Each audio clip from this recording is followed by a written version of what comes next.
Olá, bom dia. Estamos começando mais um Infra em Pauta, o seu programa semanal sobre infraestrutura. Hoje é 12 de abril. Eu sou o Jimmy Amora, da agência Infra. Estamos aqui com o Maurício Portugal Ribeiro, da Portugal Ribeiro Advogados, com o Felipe Graziano, da Giamundo Neto Advogados, e o Sebastião Buto, da Sigla Sul, para tratar dos temas mais relevantes do setor. O Infra em Pauta de hoje vai falar sobre o andamento do projeto de lei que trata da geração distribuída. Está levantando uma grande controvérsia entre grupos que defendem o atual modelo e os contrários. Também vamos falar sobre o processo de concessão de distribuição de água e coleta de esgoto no Rio de Janeiro e dos resultados dos leilões de concessões do Ministério da Infraestrutura, realizados na semana passada, na chamada Infra Week. O Infra em Pauta é toda segunda-feira, bem cedinho. Se você quiser começar a semana bem informado, curte o nosso canal no YouTube ou no seu aplicativo de podcast para receber as nossas notificações. E eu vou começar chamando o Sebastião Buto, que vai tratar sobre o controverso projeto de lei 5.829/2020, que está na Câmara, né, e se prepara para ser votado nessa semana. Na prática, esse projeto pretende ampliar por mais tempo o modelo de subsídios para geração distribuída, mas ele está sendo combatido por grupos, né, que consideram que esses subsídios são demasiados e injustos com uma parte da população que vai ter que pagar por esses subsídios. E aí, Sebastião, acho que você pode explicar um pouco como é que o projeto está concebido, né, e enfim, o que é a geração distribuída, o que é essa geração distribuída. Por favor, Sebastião, bom dia Maurício, bom dia, Felipe. Bom dia a todos, obrigado, Jimmy, e bom dia, Maurício, Felipe. Bom, antes de falarmos do projeto de lei, eu acho importante nivelar alguns conceitos de como é que é o atual modelo e como estão constituídas as tarifas de energia do usuário final atualmente. Então, hoje, nós temos dois tipos de usuário. Usuário que não tem geração distribuída, ou seja, que não tem uma fonte de geração, onde ele é só consumidor.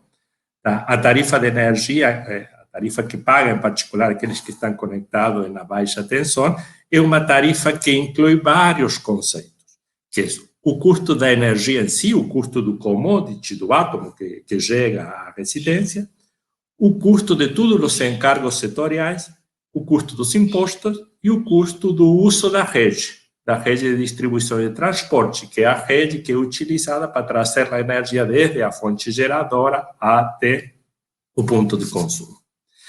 E isso é o que inclui hoje toda a tarifa de energia. Para quem está conectado na baixa tensão, como falei, que basicamente são a classe residencial, os pequenos comércios, pequenas indústrias, a tarifa é volumétrica, que se chama. É uma tarifa que se paga em reais por quilowatt-hora consumida.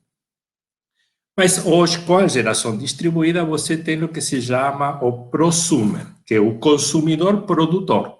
Ele, parte do dia, consome energia da rede, parte do dia ele produz. E, em geral, essa geração distribuída na baixa tensão, é feita através de painéis solares. A maior parte dela é fotovoltaica. Como é que hoje é o sistema de tarifação para quem é prosumer, para quem é produtor e consumidor à vez, que seria quem tem geração distribuída? Ele vai pagar a mesma tarifa de energia que o resto do usuário, só que ele vai fazer o que se chama o net meter. Ele vai deduzir do consumo de energia aquilo que ele produziu. Okay?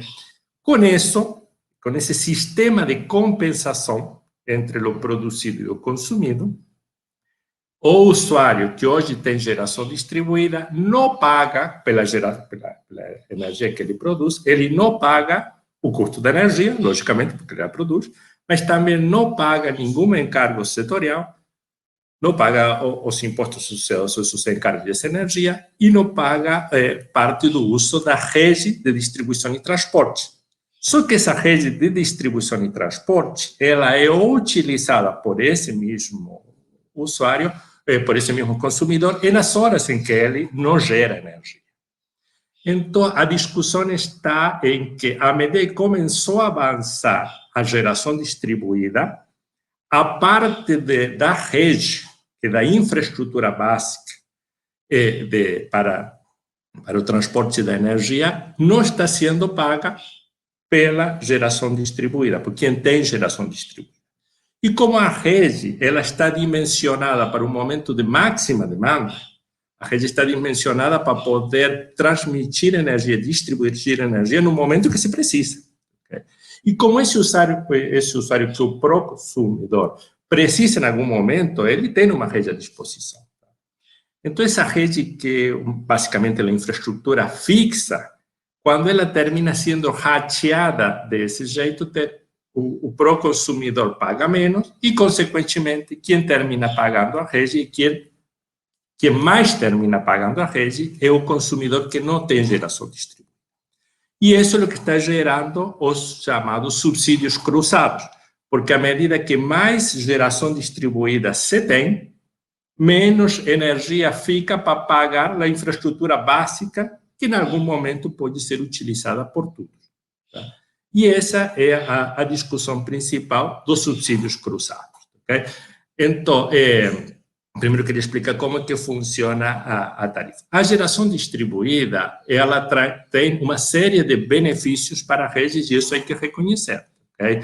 Ela diminui a parte das perdas técnicas, depende de onde esteja localizada, ela pode diminuir a sobrecarga da rede, ela é ambientalmente mais correta, mas hoje, de se manter o sistema de precificação, está trazendo esse desbalanceamento nos subsídios cruzados. Então, o tema é repensar a estrutura tarifária e os subsídios de forma tal de se levar em consideração os benefícios, mas não sobrecarregar aqueles que não têm geração distribuída. O que acontece?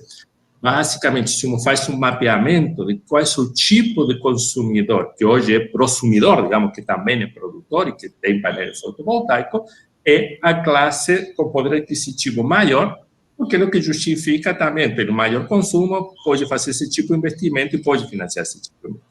Com isso, o subsídio cruzado termina sobrepesando na tarifa das categorias residenciais com menor poder aquisitivo e, nesse sentido, o subsídio se entende como regressivo.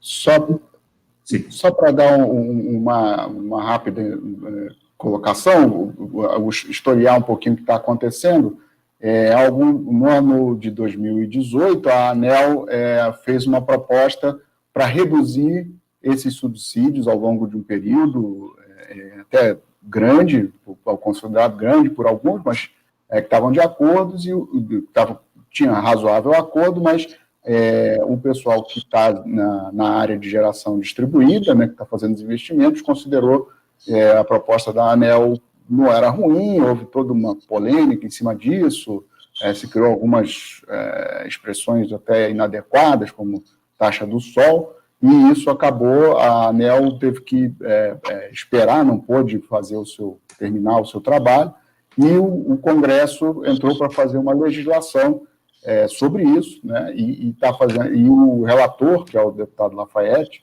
Andrada, ele está fazendo um relatório que amplia ainda os subsídios, né, amplia o período em que vai ter subsídio para a geração distribuída, esses subsídios que você falou. Então, só para colocar o que está acontecendo nessa semana, e aí, obviamente, o relatório do Lafayette está gerando uma grande controvérsia, porque vários grupos dentro do Congresso estão se mobilizando, dentro do Congresso, eu falo de congressistas, estão se mobilizando contra o relatório dele.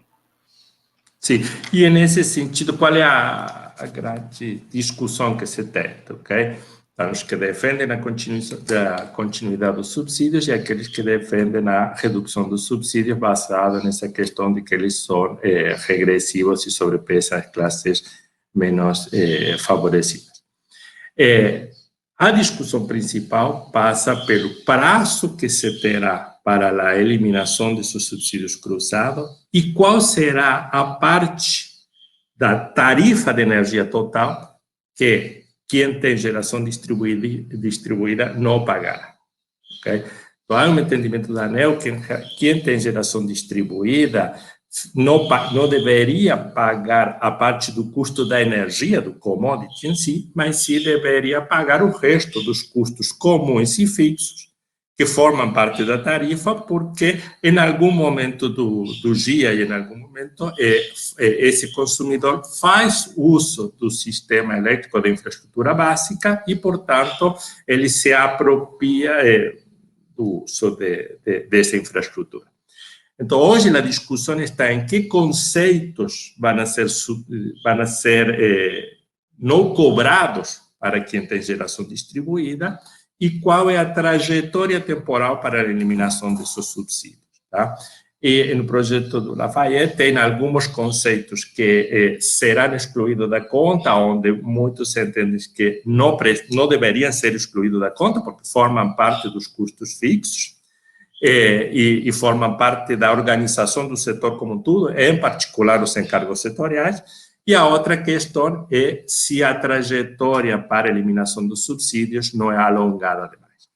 Então, a questão principal é entender de que esse subsídio, esse esquema de tarifação que existiu inicialmente, que existe hoje, ele se mostrou adequado para a etapa inicial, o incipiente da incorporação da geração distribuída.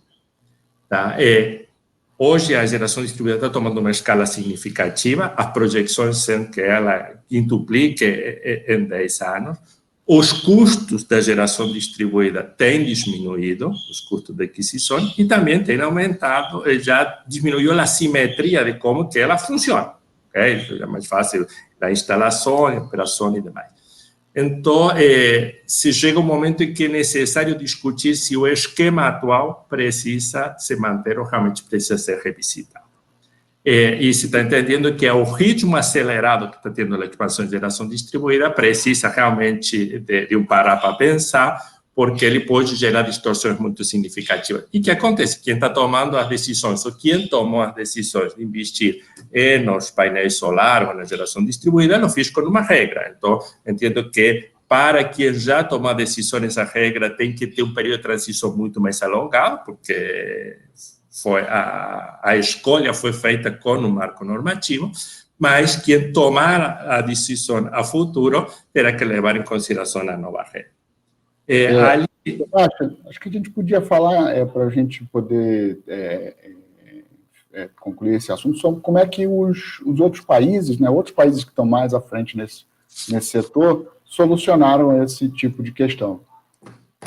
Até uma pergunta interessante, porque nós, como a sigla sua, hemos participado assessorando algumas entidades nesta discussão, e parte do nosso trabalho foi o levantamento de qual foi a experiência internacional, aquilo que a gente pode aproveitar pelo que aconteceu em outros países. E aquilo que se verifica no caso da Califórnia, no caso de Nova York, no caso da Austrália e da Alemanha, foi um caso que a gente se debruçou muito mais. Você vê que na etapa incipiente da inserção da geração distribuída, você tem um esquema de subsídio semelhante que você tem aqui que você tem inicialmente no Brasil, onde você dá um benefício significativo para a introdução. Mas depois que a geração distribuída começa a tomar escala, aí houve uma mudança também na forma de tarifar e criar esses subsídios ou esses incentivos. E hoje, basicamente, tanto no caso como falava, Califórnia, Nova York, Alemanha, aquilo que você vê como padrão comum. A tarifa do consumidor, daquele que gera e consome, ela tem um componente fixo, tá? Que independe do que ele consuma ou gere, que permite remunerar ou contribuir com a cobertura daqueles custos fixos. E a tarifa da geração distribuída, ela começa a ter um sinal locacional e um sinal temporal. Porque o que é importante da geração distribuída é que ela esteja produzindo, que o benefício da geração distribuída tenha a ver com a hora em que se produz, em função da hora do pico do consumo. Então, é muito importante uma geração, por exemplo, fotovoltaica, no centro da cidade, onde o pico do consumo, fora da pandemia, não, acontece no horário do dia.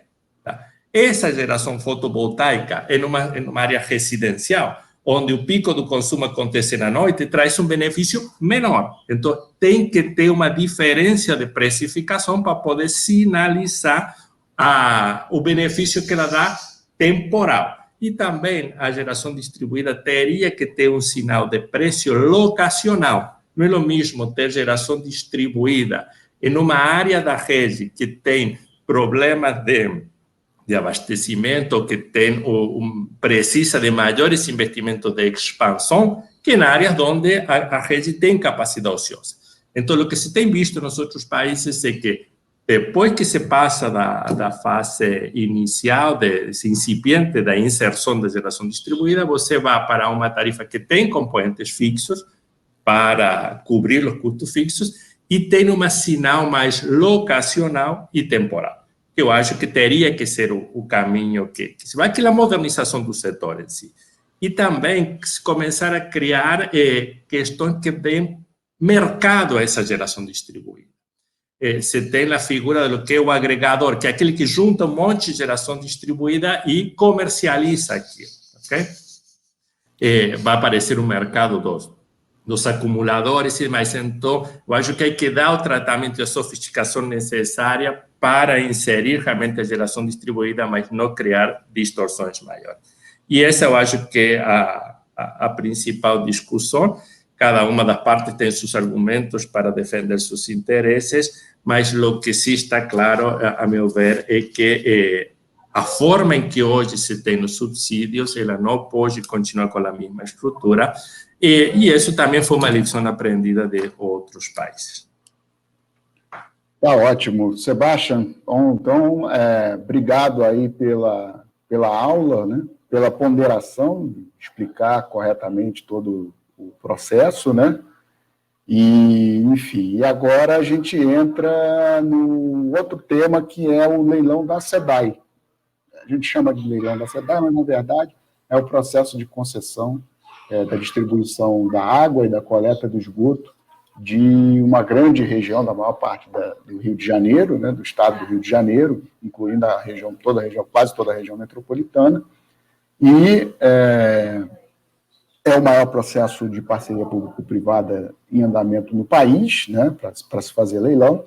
Algo em torno de 40 bilhões de reais são esperados para que se tenha de investimentos, né, para que se tenha a universalização do saneamento.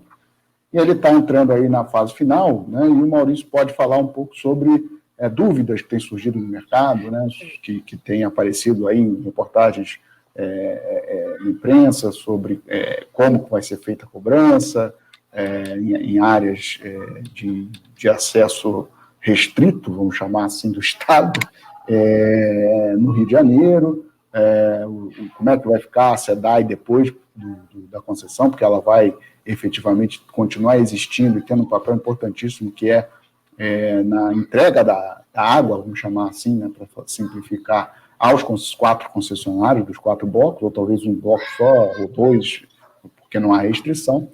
E acho que o Maurício pode comentar um pouco aí sobre como é que está vendo esse processo. Maurício, por favor.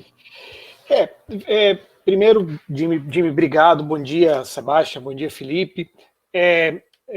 Primeiro, assim, deixa eu dizer que eu tenho que fazer aqui um disclaimer, porque nesse projeto eu estou contratado por um player do setor e por isso eu tenho aqui limites em relação às informações que eu posso compartilhar.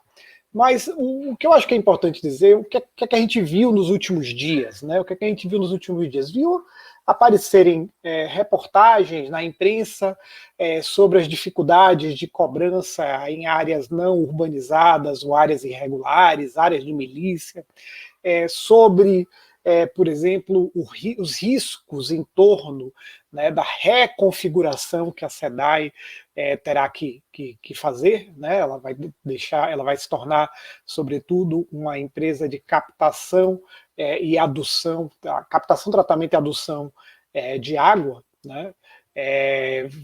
Vendendo esse produto para as concessionárias. Então ela vai ter que reconfigurar a sua atuação. Então, fala-se dos riscos que essa mudança da SEDAI e a situação específica, né, do Estado do Rio de Janeiro, das cidades que compõem o projeto, particularmente da região metropolitana do Rio de Janeiro, dos riscos envolvidos nessas áreas irregulares, teria sobre o projeto.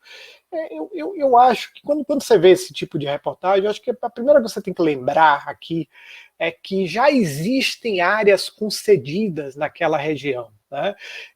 Então, por exemplo, existe a Águas de Niterói, que é a concessionária lá na região de Niterói. Já existe a AP5, está concedida, né? Então você já tem operadores privados enfrentando e gerenciando esses riscos sob contratos que estabelecem, inclusive, algumas regras que mitigam esses riscos. Então, assim, não é inviável, né, a gestão desses riscos dentro de determinado contexto e considerando determinados mitigantes que os contratos estabelecem. E os contratos que estão indo à licitação agora da SEDAI, tem lá seus instrumentos de mitigação. E aí eu acho que determinado perfil de player talvez ache inviável ir em frente, mas tenho certeza que tem outros players, né, que vão apenas precificar esse risco e trazer, portanto, propostas mais ou menos competitivas no leilão. Então, essa é a minha impressão em relação a esse tema, né? Aí tem um outro tema, né, que foi objeto também de discussão na mídia, que é uma tentativa da ALERJ, né, da Assembleia Legislativa, de sustar o decreto que deu base à realização, o decreto do governador que deu base, que aprovou a concessão, essa concessão que vai a leilão no final do mês, a concessão, que a gente tem chamado de concessão da SEDAI, né? Isso, olha, eu analisei os projetos, eu olhei o projeto principal foi de autoria do presidente da Assembleia Legislativa, André Siciliano, recebeu emendas do deputado Luiz Paulo, eu olhei os pareceres, olhei o projeto e, sendo sincero com vocês, não tem nenhuma consistência, não me parece ter nenhuma consistência jurídica, né? A questão principal que ele levanta é o problema do prazo do contrato, que é 35 anos, seria incompatível com o prazo que estabelece a lei estadual do Rio de Janeiro sobre concessões, né, que estabelece o prazo máximo de 25 anos de contrato. O problema é que, nesse caso, o Estado do Rio de Janeiro ele não está atuando enquanto Estado, né? Ele está atuando enquanto representante da região metropolitana, de maneira que a lei do Estado não se aplica neste caso. Então, não tem consistência jurídica. Esse tema já foi enfrentado até perante o TCE, né? A Procuradoria do Estado discutiu esse tema perante o TCE, e isso foi superado, essa questão foi superada. Então, não deveria estar sendo discutida na lei. Aí tem outros dois pontos, que é o ponto do suposto descumprimento da lei de criação da SEDAI, de que o legislativo não deu autorização específica para essa concessão, não seria necessária autorização específica. Então, são as questões levantadas, né, no âmbito da LERJ, não são questões relevantes do ponto de vista jurídico. O que quer dizer, né, que aqui há uma tentativa, claro, para mim, minha opinião, uma tentativa clara de barganha, né? Há certamente alguma negociação política que não deve estar indo bem entre a LERJ e o governo do Estado, e a LERJ está tentando mostrar o seu poder, né? Mostrar a sua capacidade de criar problemas para tentar resolver, provavelmente, algum problema que ela está tendo em outra negociação.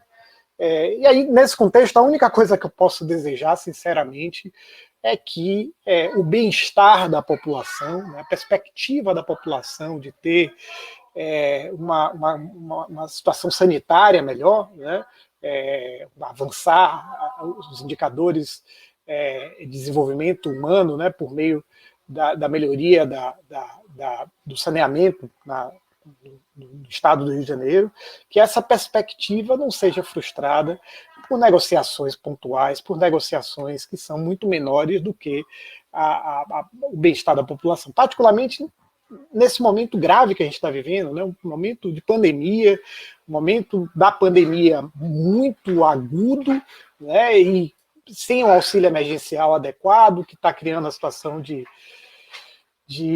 uma situação absolutamente lamentável, né, de segurança alimentar para quase metade da população do país. Então, imaginar a pequena política, essas pequenas, não vou chamar de negociatas, porque não são necessariamente não republicanas, essas pequenas negociações políticas, criando impeço para um projeto muito mais importante para a população, é uma coisa lamentável, né? Então, eu só posso desejar que essas coisas se resolvam e que o leilão ocorra como se espera que ocorra. E eu acho que vai ocorrer, tá? Eu realmente acho que vai ocorrer. Maurício, uma outra pergunta. Já olhando mais a percepção do mercado, do valuation, de quem irá participar do processo licitatório, qual é, em tua visão, os principais questionamentos que podem ter os investidores quanto à possibilidade de prestar o serviço e de cobrança, pelo que são chamadas no Rio as áreas de risco, provavelmente dentro das regiões metropolitanas, o Rio de Janeiro seja a que apresenta em todo o país a maior participação das áreas de risco, onde tem domínio do poder paralelo e onde as concessionárias distintos serviços públicos têm enfrentado dificuldades tanto para a cobrança do serviço e dificuldades perante as ligações irregulares, tá? E essa dificuldade ainda, entendo, se vê um pouco mais agravada pelo novo marco legal do saneamento, que obriga a cobertura, a ampliação da universalização também às áreas informais consolidadas, que até hoje eram excluídas de lo que seria a área regular a ser abastecida. Então, em tua opinião, como é que isso pode incidir dentro de todo este processo de valoração dos ativos? Olha, Sebastião, é uma resposta que, para lidar detalhadamente, a gente teria que fazer um programa sobre isso, porque lá tem vários mecanismos, né, no contrato para lidar com esse tipo de situação.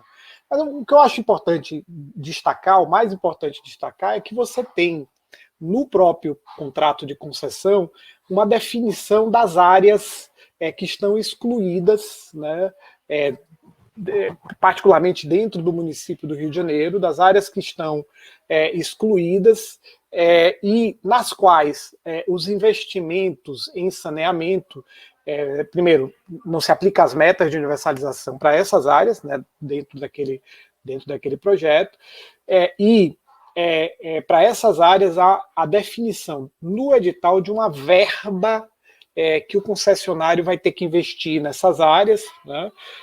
E a alocação dessa verba entre essas diversas áreas será feita por uma definição da concessionária junto com a agência e junto com o poder concedente. Então, onde o problema era maior, né, tentou-se excluir essas áreas das metas, né, para efeito da aferição das metas, e tentou-se tratar esse tema, né, da expansão da rede como uma obrigação de investimento, né? Então você define os valores que os concessionários têm que investir e exatamente, né, em que momento e que área ele vai fazer esses investimentos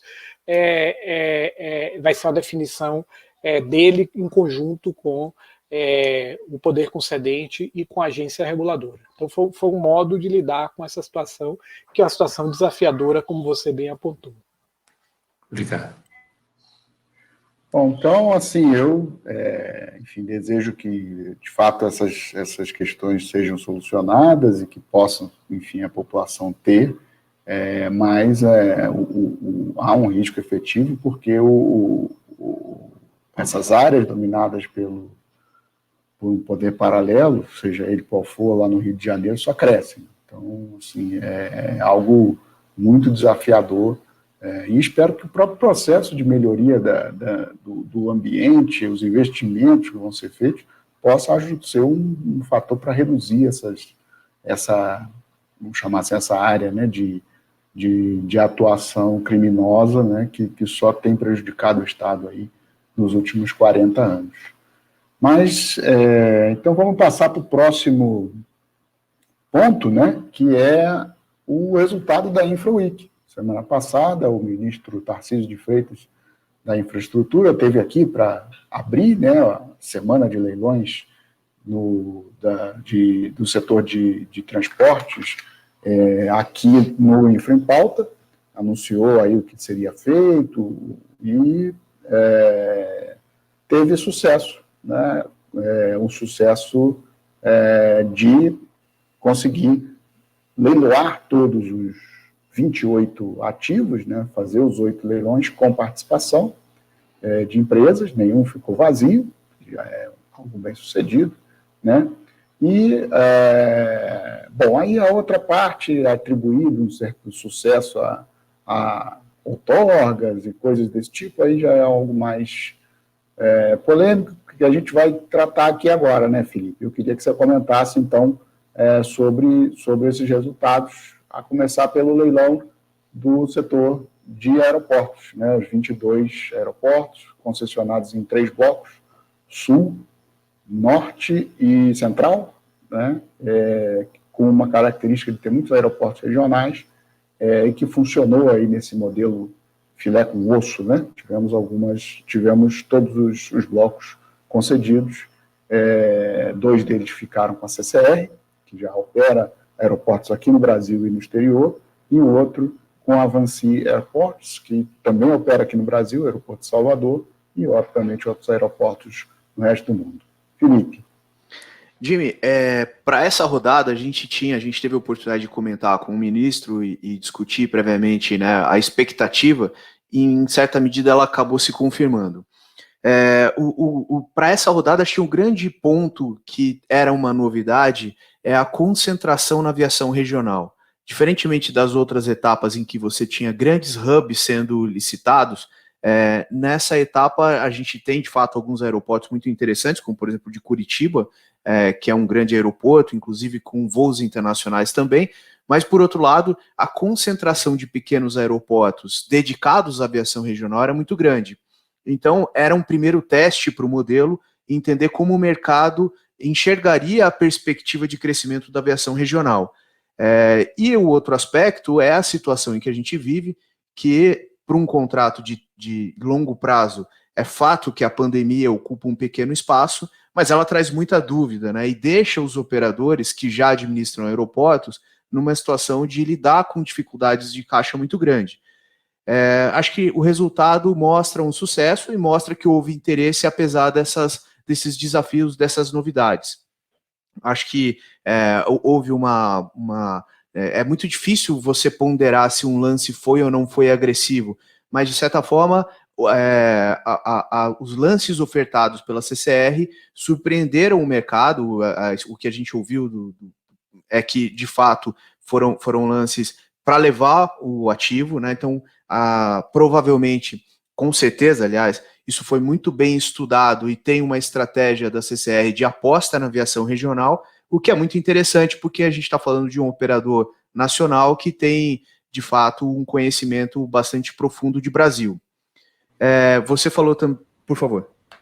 Não, o Maurício vai comentar sobre esses valores de lance. Eu sempre me lembro do leilão do Banespa, que o Santander veio aqui e deu um leilão muito elevado, muito maior do que todos os outros concorrentes. As ações do Santander caíram, disseram que o banco ia quebrar, e em determinado momento, alguns anos depois, se não fosse a operação do Santander aqui no Brasil, a Santander efetivamente quebraria, porque ele em algum momento poderia ter quebrado, na verdade, né? Porque em algum momento a operação do Santander no Brasil era a maior operação do mundo. Então, são coisas que, enfim, não tem... Essa não é... Você tem toda a razão, Jimmy. Que a gente possa avaliar sem ter conhecimento sobre como que a empresa avaliou. Isso são segredos de mercado e a gente nunca vai saber. Acho que o Maurício queria comentar um pouco também.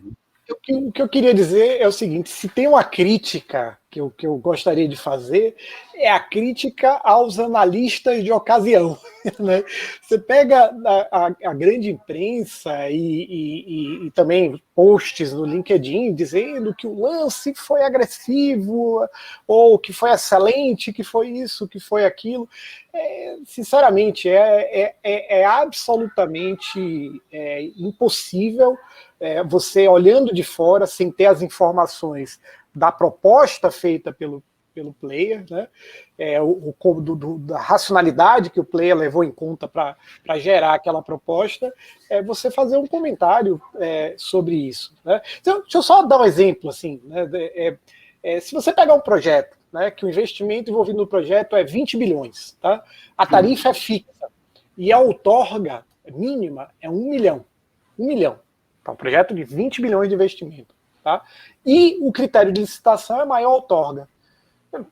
É evidente que um projeto que a outorga mínima é 1 milhão e o projeto, a dimensão em termos de investimento é 20 bilhões, que você vai ter uma tendência de gerar um ágio, né, que em percentual provavelmente vai ser um ágio de talvez de mais de 10.000%, né, sobre esse valor de outorga. Então, dependendo de como você configurar o seu preço mínimo pela outorga, você já cria um espaço, né, para ter um grande ágio em termos de percentual. Portanto, ágio em termos de percentual, o primeiro ponto assim, é absolutamente irrelevante. Não faz sentido você usar isso como critério de que foi sucesso ou insucesso. Coisa que é usado politicamente hoje em dia por todos os governos. Né? Mesmo governos que nas arbitragens e nas disputas judiciais sobre os processos em curso, dizem que os concessionários que deram ágio lá atrás de 30%, 20% em cima do valor, de desconto em cima do valor da tarifa, né, nos casos em que você tinha licitação por menor tarifa, dizem que esses concessionários foram por demais agressivos, por isso que o processo não deu certo. Então, na hora de comemorar esse grande ágio motivo de encômios e supostamente de critério de sucesso, e na hora que dá problema, né, vira uma proposta supostamente inexequível por ter sido excessivamente agressiva. Nenhum nem outro estão corretos. Né? Nenhum nem outro estão corretos. A análise e Maurício, só um ponto, para acho que não ficar nenhuma dúvida sobre isso, pelo menos para colocar a minha opinião, me parece que é a sua também, do ponto de vista de modelagem e de incentivo à competição, é o mais adequado. Você modelar com o mínimo necessário para viabilidade e deixar o mercado, na competição natural de um leilão, apresentar cada um a sua melhor proposta a partir das suas próprias premissas. Eu concordo plenamente. Depois eu quero fazer um outro comentário. Meu comentário adicional ao que o Maurício e o Felipe falaram, que eu concordo, o percentual do ágio, ele não é uma mensuração de êxito ou fracasso de um determinado leilão, porque depende muito de qual tenha sido considerado o valor mínimo de referência, que tem a ver com as incertezas que se tem enquanto a atrair oferentes. Agora, o que sim me surpreende um pouco mais, e eu acho que isso pode ter surpreendido o mercado, é a diferença dos ágios entre os players que foram apresentados. Então, isso leva um pouco à primeira reflexão do Felipe. Olha, é um caso novo de essas concessões regionais e no momento de pandemia. Então, o que eu acho que demonstrou é que esse contexto foi interpretado de formas diferentes por aqueles que tinham interesse e que, de fato, participaram. Tá? Porque poderia ter sido mais alto para quase todos os oferentes. Tá? Mas a gente presenciou, no caso do aeroporto, diferenças significativas entre os ágios de aqueles que participaram. Então, isso, para mim, reflete um pouco que houve uma leitura da situação atual e da perspectiva futura, e uma leitura do potencial do crescimento da aviação regional, diferente entre aqueles que participaram e também diferente da sinergia com o portfólio de negócios que cada um deles tenha. Tá? Então, acho que o que mais surpreendeu foi a diferença dos ágios e não o tamanho do ágio resultante. E por último, assim, se eu tivesse que avaliar se o governo de fato teve sucesso do leilão, eu não tenho dúvida que teve, tá? Eu não tenho dúvida que teve.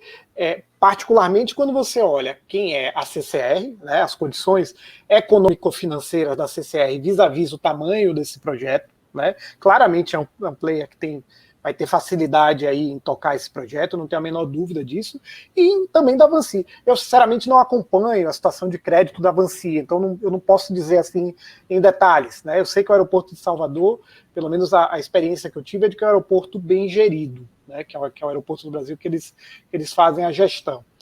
Agora a CCR, se você olhar do ponto de vista de crédito, é um projeto, inclusive, pequeno para ela, né? Então, eu acho que o governo teve muito sucesso por isso, né? Olhando a qualidade dos players que ganharam o leilão. Mas pelo valor da proposta, isso é muito difícil. Aí eu só lembro que, numa dessas rodadas de licitação, por conta desses ágios altos, né? Que, como eu falei, não significam nada, o TCU resolveu abrir a sindicância para verificar quem errou na precificação do valor mínimo de pagamento pela outorga. Claramente, assim, coisa que mostra pouco entendimento de como realmente funcionam esses leilões. Felipe, você tem um comentário? Sobre o leilão da FIOL, acho que o resultado, de certa forma, era previsível, isso não é nenhum demérito. Pela circunstância atual, e o ministro pôde explicar bem, nós debatemos com ele, a gente está diante de uma licitação de um trecho específico da FIOL, e que nesse momento, durante essa primeira etapa, nessa primeira fase de uma concessão que tem um prazo limite, você tem uma circunstância em que a Bamin domina o risco da demanda. A demanda, ela é a principal demandante do transporte, então qualquer flutuação no preço ou nos volumes de minério é um risco que terceiros não dominam e a Bamin domina. Então, para a companhia Bamin, era muito estratégica a conquista desse ativo e ela tinha todos os elementos que permitiriam que ela dimensionasse mais adequadamente esses riscos de demanda. Eu acho que foi algo esperado e não daria para classificar de forma diferente que não um sucesso para essa circunstância especial desse trecho da FIOL. Só uma última contextualização, Maurício. No caso da FIOL, a Bamin foi a única entrante, né, e arrematou praticamente pelo valor mínimo, mas aí, no caso, enfim, ela vai ter ainda que fazer investimentos significativos ali, estimados aí na ordem de mais de 10 bilhões de reais, para concluir a ferrovia e estabelecer um terminal portuário para o minério e também para outras cargas que tem interesse ali em usar aquela região. Maurício, só para você concluir, então. Eu só queria agradecer a nossa audiência, particularmente a nova audiência que nós terminamos atingindo com essa entrevista recente ao ministro Tarcísio. Várias pessoas assistiram, comentaram. Eu realmente queria agradecer, não só por terem assistido, mas pela interação, por terem manifestado opinião, etc. E isso nos dá a oportunidade de melhorar o programa, de entender exatamente o que é que a nossa audiência quer ver nesse nosso programa. Então é isso. Obrigado pela sua audiência. Estaremos aqui na próxima semana também. Curte o nosso canal, marque aí para ser notificado. Toda segunda-feira estaremos aqui para tratar dos temas de infraestrutura. Uma boa semana. Até a próxima.